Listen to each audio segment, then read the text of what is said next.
Hi guys, welcome to Kavin rabbit farm. நம்ம வீடியோவில் இன்றைக்கி நம்ம பண்ணையோட பசுந்தீவனம் தோட்டத்தை தான் நம்ம பார்க்க போகிறோம். இதுதான் நம்ம பண்ணைக்கான பசுந்தீவனம் எடுக்கிற வயல். இதில் நம்ம சோளம் விதைச்சிருக்கோம். விதைச்சி கரெக்டாக ஒரு 50 நாளில் நம்மளுக்கு அறுவடைக்கு வந்துச்சு. கிளைமேட்டு இதுக்கு ஏற்ற மாதிரி இருக்கவே நம்மளுக்கு 60 நாளில் வர வேண்டிய அறுவடை டைமு இப்போது நம்மளுக்கு 50 நாள்லேயே வந்திருக்கு. நல்ல குவாலிட்டியாகவும் இருக்குது. நல்ல முயல்கள் விரும்பி சாப்பிட்ற அளவுக்கு நல்ல பசுந்தீவனம் கொடுத்து நம்ம பழகியிருக்கோம். அதுக்கேற்ற மாதிரி இதுவும் நல்லா விளைஞ்சிருக்கு. இங்கே பாருங்கள், மொத்தமே சோளம் மட்டும்தான் இதில் போட்டிருக்கேன்.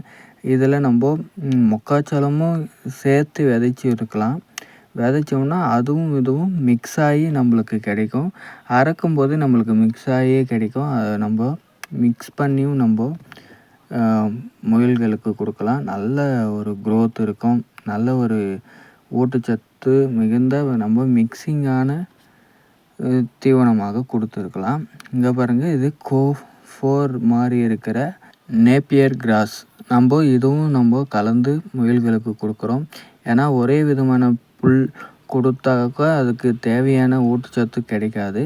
அதனால் நம்ம ரெண்டும் மக்காச்சோளம் ப்ளஸ் சோளம், அது இல்லாமல் நேப்பியர் கிராஸ், இது எல்லாமே நம்ம மிக்ஸ் பண்ணி கொடுக்குறோம். இதனால் எல்லா விதமான அமிலங்கள் மற்றும் தாது உப்புக்கள்லாம் கிடைக்கும். அதனால் மிக்ஸ் பண்ணி போகிறது ரொம்ப ரொம்ப நல்லது முயலுடைய ஹெல்த்துக்கு.